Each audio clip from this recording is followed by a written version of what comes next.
Hey guys, so we are back with another video. मैं हूं संजीव, ये है राघव। तो हम लोग हाजिर है एक नई वीडियो के साथ आप लोगों के सामने। और ये वीडियो है Saudi Arabia refuses to pick up Biden's phone call. Ukraine war impact seen world affairs की वीडियो प्रशांत सर की एक और वीडियो के साथ हाजिर है हम लोग आपके सामने फिर से। और इसमें बता रहे हैं कि सऊदी अरेबिया जो है बाइडेन की फोन कॉल नहीं उठा रहा है, जैसे बाइडेन जो है इमरान खान की फोन नहीं उठाते हैं। ठीक है, तो वीडियो इमरान खान देखेंगे। का फोन तो खैर हम भी ना उठाएंगे। बिल्कुल, तो देखते हैं वीडियो में है क्या, उसके बाद देंगे अपने वीडियो को comments। शुरू करने से पहले इस वीडियो को करें लाइक, शेयर और चैनल को करें सब्सक्राइब। और हम लोग अवेलेबल हैं अब सोशल मीडिया प्लेटफॉर्म्स पे भी, आप हमसे जुड़ सकते हैं फेसबुक और इंस्टाग्राम पे। डिस्क्रिप्शन में मिलेगा आपको उनका लिंक, जाएं और हमें फॉलो करें। आइए वीडियो चेक करते हैं, फिर लास्ट में देंगे अपने रिमार्क्स। नमस्कार and I welcome you to world affairs. मैं हूं प्रशांत धवन। नाउ रिसेंटली आप सब लोगों ने सुना होगा कि जो बाइडेन ने सऊदी अरेबिया और यूएई के जो लीडर्स हैं इनको कॉल करने की कोशिश करी, और इन दोनों लीडर्स ने, मोहम्मद बिन सलमान और यूएई के लीडर ने, कॉल तक पिकअप नहीं करी। और ये देखिए यूएसए के लिए एक बहुत ही ज्यादा मेजर एम्बैरेसमेंट है। यहां पर आप देख पाओगे आर्टिकल है, Saudi Arabia UAE leaders decline call with Biden. मैं आप सबसे एक सवाल पूछना चाहता हूं, आपने ऐसा लास्ट टाइम किस वर्ल्ड लीडर के साथ होते हुए देखा होगा? इमरान खान एक एक्सेप्शन है, मगर वैसे आप अगर देखें तो किसी भी वर्ल्ड लीडर के साथ ऐसा नहीं होता। इंडिया के पीएम किसी को कॉल करते हैं, बातचीत होती है। ये यूएसए के लिए एक बहुत ही एम्बैरेसिंग मोमेंट था। और मैं तो खैर यूएस मीडिया को प्रॉपर्ली फॉलो करता हूं, जो लोग वहां पे वो बातें करते हैं उसको भी देखता हूं। मैं आपको ये बता सकता हूं कि मैंने जिंदगी में पहली बार देखा कि अमेरिकन मीडिया, अमेरिका की पब्लिक खुद काफी हद तक छोटा, अशेम्ड फील कर रहे थे जो बाइडेन की हालत को देखते हुए, क्योंकि अमेरिकन भी आज के समय ये बात महसूस कर रहे हैं कि ग्लोबली उनका स्टैचर काफी हद तक कम होता जा रहा है। बहुत से देश अब यूएसए की उस तरीके से नहीं सुनते जैसे एक टाइम पे सुना करते थे। और कई अमेरिकन ये मान रहे हैं कि जो बाइडेन की कॉल ना उठाना एक बार को पूरे अमेरिका की बेइज्जती है। वो बहुत ही पर्सनल लेवल पर इस बात को लेकर चल रहे हैं। और इससे पहले भी आप अगर देखो तो मोहम्मद बिन सलमान ओपनली कह चुके हैं, मुझे कोई परवाह नहीं है कि जो बाइडेन मेरे बारे में क्या सोचते हैं। इन्होंने हालांकि ये बोला कि यूएसए के साथ हमारा लॉन्ग हिस्टोरिक रिलेशन है, हम यूएसए को एक बहुत ही इंपॉर्टेंट पार्टनर मानते हैं। मगर ये बात आज के समय क्लियर है कि जो बाइडेन की लीडरशिप से जो गल्फ कंट्रीज है, प्राइमरली यूनाइटेड अरब एमिरेट्स और सऊदी अरेबिया, बिल्कुल भी खुश नहीं है ना। इस वीडियो में मैं आपको बताऊंगा कि इसका रीजन क्या है, यमन का यहां पर क्या एंगल है, और क्यों दुनिया भर की stock market agencies, rating agencies ये कह रही है कि कच्चा तेल बहुत ही जल्द कम से कम $200 पर बैरल या फिर इवन $240 पर बैरल के आसपास जा सकता है। डिस्कस करेंगे ये सब, मगर आगे बढ़ने से पहले आपसे एक क्वेश्चन पूछूंगा। आपने यमन के बारे में काफी बार सुना होगा, ये यहाँ पे देश है यमन। यमन हमेशा से एक सिंगल कंट्री नहीं था। जब यमन दो हिस्सों में बटा हुआ था, एक था नॉर्थ यमन, दूसरा था साउथ यमन। तो आपको ये बताना है कि वो कौन सा साल था जब नॉर्थ यमन और साउथ यमन मिल गए और यमन नाम का एक प्रॉपर कंट्री बन गया। यह है यहाँ पे आपकी ऑप्शन, 1956, 1967, 1990 या फिर 1995। कमेंट सेक्शन में सब लोग इसका आंसर करो। सही आंसर मैं आपको दूंगा वीडियो के अंत में। नाउ पहली बात तो यहाँ पे आपका क्वेश्चन आएगा कि जो बाइडेन ने सऊदी अरेबिया और यूएई के लीडर्स को कॉल करी भी क्यों थी? देखिए इसके पीछे रीजन है Ukraine Russia war. Ukraine Russia war के रिस्पॉन्स में जो बाइडेन ने रिसेंटली रशियन ऑयल को बैन कर दिया फॉर यूएस। उसके बाद फिर यूएस को फॉलो करते हुए यूनाइटेड किंगडम और बाकी और यूरोपियन कंट्रीज भी हैं, वो कंट्रीज भी कह रही हैं कि बहुत ही जल्द ये रशियन ऑयल, नेचुरल गैस, कोयले को बैन कर देगी। अब जैसे ही रशियन ऑयल बैन हुआ, देखा गया कि इंटरनेशनली कच्चे तेल के जो दाम है ये $120 पर बैरल के भी ऊपर उठ गए। जो बाइडेन ये सब देख के काफी हद तक पैनिक कर गए। इनको लगा कि इनको हेल्प चाहिए होगी, और हेल्प कैसे चाहिए? इनको लगा कि सऊदी अरेबिया और यूएई को कॉल करके इंस्ट्रक्शन देता हूं कि अपनी ऑयल की आउटपुट लगातार यहां पे बढ़ाते रहो, इससे तेल के दाम कंट्रोल में आ जाएंगे। और दुनिया भर में आज के समय जो बैकलैश फेस कर रहा है यूएसए क्रूड के दाम बढ़ने पर, यह बैकलैश यूएसए को फेस नहीं करनी होगी। अब इंटरेस्टिंग बात यहां पर यह है कि सऊदी अरेबिया और यूएई जो बाइडेन से इतने फ्रस्ट्रेटेड थे कि इनिशियली इन्होंने क्या किया कि प्रेसिडेंट से तो हम बात नहीं करेंगे, यूएस गवर्नमेंट से हो सकता है कि ठीक है हम बाद में बातचीत करके सोल्यूशन निकाल देंगे, ठीक है हम लोग अपने तेल का आउटपुट थोड़ा बहुत इंक्रीज करते हैं, चाइना, इंडिया, वेरियस और कंट्रीज को और ज़्यादा हम ऑयल सप्लाई करेंगे ताकि ओवरऑल मार्केट में तेल के दाम कम हो जाए। और उसका इंपैक्ट हुआ भी है। जैसे यूएई ने अनाउंसमेंट करी कि ये लोग ज़्यादा ऑयल अब मार्केट में बेचेंगे, तो तेल के दाम $120 पर बैरल से $109 पर बैरल के आसपास भी आ गए हैं। मगर फ्रस्ट्रेशन यूनाइटेड अरब एमिरेट्स और सऊदी अरेबिया में आज के समय ये है कि ये इनिशियली ओपेक का प्लान नहीं था। जो ऑयल प्रोड्यूसिंग कंट्रीज हैं इनके कार्टेल ने डिसाइड ये किया था मिलकर, इसमें वेनेजुएला भी शामिल है, इसमें कई और देश शामिल है, इवन रशिया को आप अगर देखो तो ओपेक प्लस के अंडर इन्होंने सऊदी अरेबिया और यूएई से समझौता ये किया था कि सब देश मिलकर ऑयल की आउटपुट कम रखेंगे ताकि ऑयल के दाम जरूरत से ज्यादा कम ना हो जाएं। तो सऊदी अरेबिया और यूएई को अब ये लग रहा है कि यूएसए के प्रेशर में आके इनको ओपेक कंट्री से किया हुआ जो वादा था, जो वहां पे कमिटमेंट थी, उसको ही चेंज करना पड़ेगा। और रीजन क्या है? रीजन यही है कि जो बाइडेन ने इतने जो हैवी सैंक्शन इंपोज कर दिए हैं रशिया पर, इसका इंपैक्ट अब पूरी दुनिया महसूस करेगी।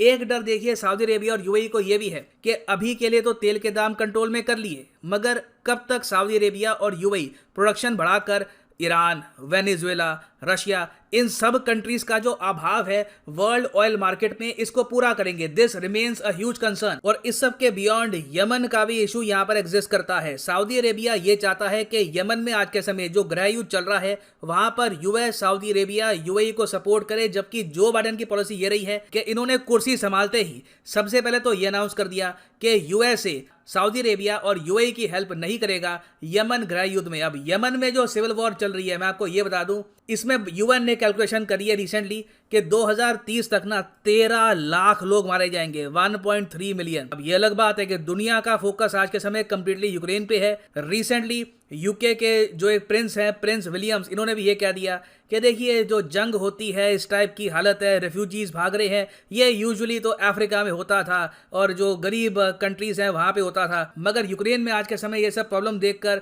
ये काफी हद तक शॉक फील कर रहे हैं। तो देखिए ये दुनिया की रियलिटी है कि यमन में जो हुआ है इसको दुनिया ने काफी हद तक इग्नोर ही कर दिया है। यूएसए को यमन की वॉर में इन्वॉल्व रहना चाहिए था। एक बार को ये भी कोशिश कर लेते कि पीस अभी के लिए हो जाए हुती रिबेल्स और यमन की बाकी अथॉरिटीज के बीच में, ताकि सऊदी अरेबिया और यूएई भी थ्रेटन ना फील करे अपनी सिक्योरिटी को लेकर। तो यूएसए एक तरफ तो सऊदी अरेबिया, यूएई की हेल्प कर नहीं रहा, फिर यहां पर ये लोग एक्सपेक्ट करते हैं कि ओपेक कंट्रीज के अगेंस्ट जाएंगे ये सब देश। तो इसलिए आज के समय आप देख रहे हैं कि मोहम्मद बिन सलमान और यूएई की एक जेन्युइन फ्रस्ट्रेशन है जो बाइडेन के प्रति। यूएसए को आज भी ये बहुत ही इंपॉर्टेंट देश मानते हैं, यूएसए से इनके मेजॉरिटी वेपन्स आते हैं। और तरीके से भी आप अगर देखो तो रिसेंटली यूनाइटेड अरब एमिरेट्स ने एक नया क्वाड फॉर्म कर दिया था, जहां पर यूएस है, इजराइल है, इंडिया है और यूएई है ही।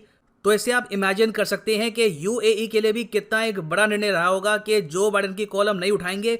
एक मैसेज सेंड करते हैं यूएसए को कि this is what we think about your president, क्योंकि आपके प्रेसिडेंट की जो विदेश नीति है, चाहे इनके पास एक्सपीरियंस वाला का हो, वाइस प्रेसिडेंट रहे 8 साल के लिए बराक ओबामा के अंडर, फिर प्रेसिडेंट बने, उससे पहले भी यूएस में कई कांग्रेशनल कमेटीज के ये पार्ट रहे हैं, मगर आपके सामने हैं परहैप्स फॉरेन पॉलिसी के मामले में इनसे ज्यादा डिजास्ट्रस नीति किसी भी यूएस प्रेसिडेंट की नहीं थी। डोनाल्ड ट्रंप आज के समय बिल्कुल ठीक कहते हैं कि उनके टेन्योर में ना रशिया ने यूक्रेन पे अटैक किया था, ना ताइवान का जरा कोई इशू खड़ा हुआ था, ना यूएसए ने कोई नई जंग स्टार्ट करी थी। The world was very much under peace. मगर जो बाइडेन की नीति आज के समय ये है कि ये लगातार रशिया को फिर एक कॉर्नर में पुश कर रहे हैं, जहां पर व्लादिमीर पुतिन के पास ज्यादा ऑप्शंस होगी नहीं। और मैं आपको यही बता दूं कि जो बाइडेन के सैंक्शंस हैं ऑन रशिया, इसकी वजह से मोस्ट प्रोबेबली रशिया बहुत ही जल्द ये जंग भी रोकने नहीं वाला। मगर एक एस्पेक्ट है जहां पर जो बाइडेन अभी भी काम करके अपनी फॉरेन पॉलिसी इंप्रूव कर सकते हैं, वो है ईरान न्यूक्लियर डील। अगर ईरान से अभी भी ये एक न्यूक्लियर डील कर लेते हैं और ईरान का तेल इंटरनेशनल मार्केट में आ जाता है, तो बहुत से जो इनके पुराने पाप है धुल जाएंगे और दुनिया में काफी हद तक स्टेबिलिटी वापस आ जाएगी। जो तेल के दाम है, हो सकता है कि उस केस में $150 या फिर $200 के आसपास भी ना पहुंचे। But it remains to be seen कि ये ईरान न्यूक्लियर डील को क्रैक कर पाते हैं या फिर नहीं। ना वापस आते हैं अपने एमसीक्यू की तरफ कि यमन एक सिंगल कंट्री कब बना था। देखिए इंटरेस्टिंग बात यह है कि यमन एक टाइम पर डिवाइडेड था नॉर्थ यमन और साउथ यमन में। नॉर्थ यमन और south Yemen as countries exist करते थे अंटिल 1990, जब इनकी यूनिफिकेशन हुई। यमन की यूनिफिकेशन भी अपने आप में एक बहुत ही बड़ा जियोपॉलिटिकल इवेंट था, मगर सैडली ये कंट्री कभी इंटरनली यूनिफाई नहीं हो पाया। तो हमारा सही आंसर यहाँ पे हो गया option C, 1990 is the right answer. और फाइनली आप मैं ये भी ऐड कर दूं कि आप किसी भी एग्जाम की तैयारी कर रहे हैं, चाहे यूपीएससी, एसएससी, बैंक, सिंपली जाओ कमेंट सेक्शन में, चूज करो अपना exam of your choice. For example आप प्रिपेयर कर रहे हैं let's say for bank exam, click करिए बैंक के लिंक पर और यहाँ पे आप परचेज कर पाएंगे the course of your choice. Click करना यहाँ पे आपको गेट सब्सक्रिप्शन पे, और आइकॉनिक पैकेज यहाँ पे आप परचेज कर सकते हैं। यहाँ पे आपको लाइव डाउट सॉल्विंग सेशन भी मिलेंगे। और अभी आज के समय एक ऑफर भी चल रहा है कि अगर आप 12 महीने का कोर्स परचेज करते हैं तो 2 महीने एक्स्ट्रा आपको फ्री मिलेंगे। अगर आप 24 महीने का कोर्स परचेज करते हैं तो 4 महीने आपको एक्स्ट्रा मिलेंगे। तो 24 महीने का कोर्स आपका बन जाएगा 28 महीने का, और ये कोर्स आपको कॉस्ट करेगा for just 390 rupees per month. मगर ये पे करने की भी आवश्यकता नहीं है, यूज़ करिए यहाँ पे promo code PD10 and the prices will just start falling. So use the code PD10 and save money. So इसी नोट के साथ ये है वीडियो का अंत। Thank you for listening and as always God bless you.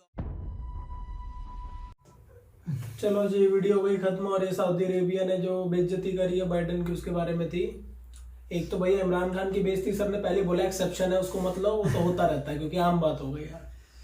और बहुत बड़ी बात है कि अमेरिका सुपर पावर ऐसी कॉल नहीं उठा रहे, ठीक है। सुपर पावर तो भाई बोला ही जाता है आज की डेट में। तो कह रहा बाईपोलर वर्ल्ड है, बाईपोलर भी नहीं रहा, बहुत सारे पोल्स हो गए हैं। चाइना अपना एक अलग ही चल रहा है, आज के टाइम में इंडिया की अलग ही वैल्यू है। हर कंट्री की कुछ ना कुछ विशेषताएं हैं। बिल्कुल, तो दबा के कोई किसी की सुनना नहीं चाहता और सब एक दूसरे पे कहने के डिपेंडेंट है। भारत भी डिपेंडेंट है। भारत तो ये सबसे मित्रता है, कुछ भी होता है तो हमें इफेक्ट आता ही है। और सबसे ज्यादा तेल का तो पूरी दुनिया झेलेगी भाई। गिनती के देश जो तेल करते 13 या 15 थे। ओपेक प्लस में रूस भी आता है। तो इन लोगों ने जो सहमति थी कि भैया हम तेल के प्राइस एक लिमिट तक नीचे आने देंगे, मतलब एक रेंज होगा, उससे नीचे ना आए ना। उसके कंपटीशन अगर हो गया तो भाई सब अपना तेल निकालेंगे, तो जाहिर सी बात है तेल ज्यादा होगा, कौड़ियों के भाव में तेल मिलेगा।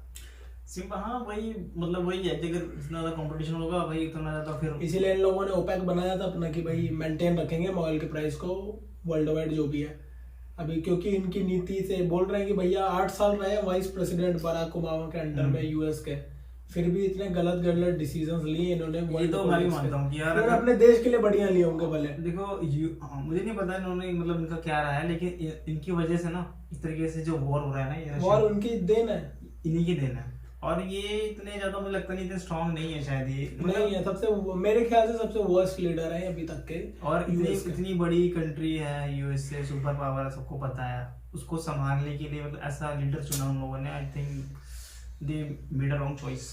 भैया बूढ़े हो रहे हो आप, सठिया गए हो, सठिया भी गए नहीं, आप 90 आ गए हो, 90 साल के हो गए। मुझे लगता है कि वो समझ रहे हैं कि जो ये वर्ल्ड है ना एक तरीके से वर्चुअल है, और टीवी में देख रहे हैं वो इस वर्ल्ड को, और गेम जो चाह रहे हैं वो कर रहे हैं, लड़ा रहे हैं कंट्री। ये अभी अपने पुराने दिमाग से चल रहे हैं। जब जवान हुआ करते थे तब इनका ही एक बयान है ये कि नेटो वगैरह जो है, बाल्टिक देश है जो, लिथुआनिया, एस्टोनिया और एक और है जो, वो अगर जाएगा अगर रूस से दूर, यानी कि नेटो में आएगा तो रूस चुप नहीं बैठेगा। ये जब जवान थे तब इन्होंने दिया था, लगभग जवान थे।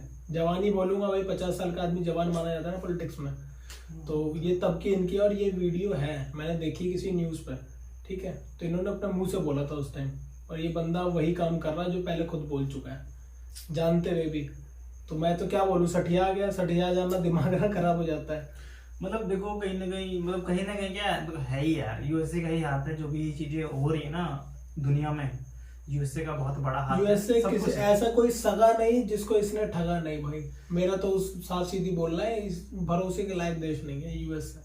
मतलब आप अपना काम निकाल सकते हो, वो अपना निकाल रहा है। तो जो यूएसए है ना बहुत एक तरीके से बहुत कनिंग नेचर का है, मतलब काम निकलवाना चाहता है। बिल्कुल, वो हर जगह यही है। फिर उसके बाद डायरेक्ट दुश्मनी नहीं निकालेगा, वो किसी के थ्रू निकालेगा, जैसे यूक्रेन के थ्रू रशिया से निकालेगा। आपको फंसा के कहीं ना कहीं रखेगा, आप परेशान रहो। क्योंकि भाई पैसा है और पैसे की दुनिया है, पैसा सबसे ज्यादा यूएस पे ही तो है। यूएस से देख, आज के टाइम में आप लोग देख लो, जितने भी मीडिया जो वर्क कर रही है ना, वो यूएसए की जो न्यूज है ना उसी को चला रही है सब की सब। यूरोपियन कंट्रीज के जो न्यूज चैनल्स है वो भी सभी क्या है। अभी इनका पूरे का हिसाब क्या है कि ये अपने आप को, अपनी कंट्री को जितने वॉर है ना उनसे बाहर निकाल रहे हैं, खींचते जा रहे हैं। यमन में हूती रेबल्स हैं। हूती रेबल्स क्या करते हैं भाई कि उनका मूड करता है वो सऊदी अरब और यूएई पे मिसाइल लॉन्च कर देते हैं, ठीक है। वो चलता रहता है, गृह युद्ध चल रहा है काफी लंबे टाइम तक चल रहा है। और वहां से लाए थे हमारे कई, मेरे ख्याल से इंडियन नेवी ने कि एयरफोर्स ने ऑपरेशन भी चलाया था, जिसमें हम अपने बहुत सारे लोगों को लेकर आए थे वहां से। कुछ साल पहले की बात है ये सब। तो वहाँ पे ये सब चलता रहता है, आम बातें, गोली वोली चलती रहती हैं। मेरे कोई भी गल्फ कंट्री या मिडिल ईस्ट कभी शांति नहीं रहा, मुझे तो नहीं लगता है कभी शांति पड़ी उधर। दुबई वगैरह के अलावा तो शायद दुबई में पैसा है ना, इसलिए शांति है। वहां भी हो गया भाई, ऑयल निकाल दिया जाए इन लोगों से तो कुछ नहीं बचेगा इन पे। ऑयल है इनकी जमीन पे, अच्छी बात है, आप उन्हें बेच रहे हैं भैया, हमें भी जरूरत है। तो भगवान की देन अच्छी तो हाँ, और भगवान की देन तो है। और शुक्र मनाओ कि गाड़ियां लोगों ने बनाई जिसने, वरना तेल का यूज कहाँ होता, गाड़ी और प्लेन नहीं होता। तो अब तो खैर धीरे धीरे ईवी पे शिफ्ट हो रही जैसे दुनिया, तो तुम्हारी तेल की कीमत खत्म हो जाएगी, कोई कीमत नहीं रहेगी। हम जो $200 बिलियन इंडिया दे रहा है ना तेलों में खर्च कर रहा है, क्योंकि तेल वगैरह होंगे शायद वो। सोचो हम सोलर पावर से चलेंगे, जहाँ पे हम 100 रुपए का 1 लीटर पेट्रोल ले रहे हैं भाई। हम क्या गाड़ियों के एवरेज क्या होता है 18, 20, 22 ऐसे ही होता है। तब हम चलेंगे भाई 1 रुपए पर किलोमीटर पे, वो भी नहीं लगेगा मुझे तो लगता है। फ्री है ना एनर्जी तो बहुत सारी, और वो भी नहीं है, इको फ्रेंडली भी रहेगा। तो फिर सोचो तब इन देशों का क्या हाल होगा। इसलिए बहुत तेजी से अपने आप को डाइवर्सिफाई कर रहे हैं अलग अलग जगह पे। आप अगर ध्यान दोगे तो इन्होंने बहुत बड़ी इन्वेस्टमेंट कर रखी है इंडिया के अंदर भी, बहुत जगह पे। यूएई ने किया, सऊदी अरब ने की। क्यों इंडिया के साथ इतनी वो चल रही है मित्रता। ये कहते थे कि भैया यहाँ पे तो मुस्लिम ही नहीं होते, ऐसा बोला था एक बार, ठीक है। तो ये वो देश है जो भारत को मुस्लिम स्टेट मानता ही नहीं है कि वहाँ पे मुस्लिम रहते हैं या फिर पाकिस्तान में रहते हैं। ये लोग हमें ट्रीट करते हैं एज अ लेबर।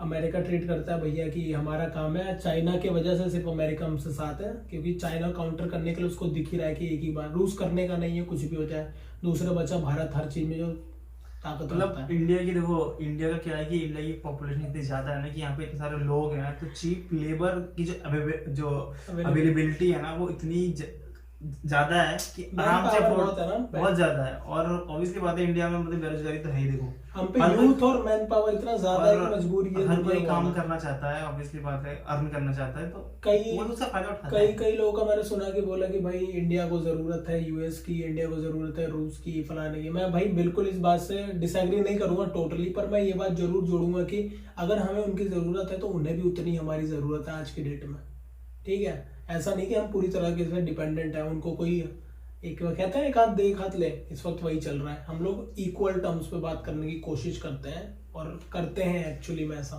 नहीं तो भारत झुक जाता है, इतना प्रेशर दिया ना नाटो देशों ने अभी, जो झुक जाता, पर नहीं हम झुके।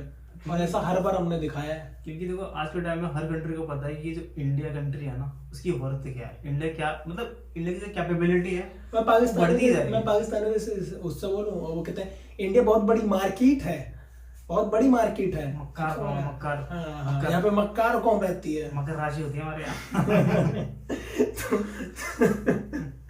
तो भाई यही बात थी, इसमें ऐसा कुछ खास है नहीं। अभी आगे देखते हैं कि आगे क्या आता है। मुझे तो नहीं लगता ज्यादा, अगर ये रिक्वेस्ट एक्सेप्ट करता भी तो ज्यादा दिन तक सऊदी अरब नहीं करेगा प्रोडक्शन। मतलब देखो ये फिर देखो बेइज्जती वाली बात तो है कि बाइडेन भाई बेइज्जती, भयंकर बेइज्जती वाली बात है भाई। बेइज्जती वाली बात वाकई में एक न्यूज़ थी। सुपर पावर है अमेरिका, सबको पता है, और उनका कॉल ना उठाना मतलब क्या ही बताऊं मैं अब। और ये एक तरीके संदेश दे रहे हैं कि भाई देखो नाराज हैं हम लोग, तो थोड़ा नाराज है समझ जाओ, नहीं तो ये जो कुकर का बैंड लगाया है ना सर को, इसी के गले में लगा देंगे तुम्हारे। मेरे यहाँ पता है कुकर का बैंड नहीं मिल रहा था, मेरे को ध्यान आया, इससे लेके जाया करूंगा मैं हर बार। ठीक है। चलो मिलते हैं नेक्स्ट वीडियो में। जाने से पहले वीडियो को लाइक करें, चैनल को सब्सक्राइब करें, अगर सब्सक्राइब नहीं किया है तो वीडियो को शेयर करें और जुड़े रहें हमारे साथ। और देखो हम लोग आ चुके हैं अब सोशल मीडिया पे भी, फेसबुक, इंस्टाग्राम, उसका लिंक मिलेगा आपको डिस्क्रिप्शन में। आप वहां जाएं और क्लिक करें और हमारे मीडिया हैंडल से पहुंच जाएंगे। बिल्कुल, हमें जाएं वहां पे फॉलो करें। मिलेंगे आपसे नेक्स्ट वीडियो में नई एनर्जी के साथ, नए जोश के साथ। Till then take care, bye.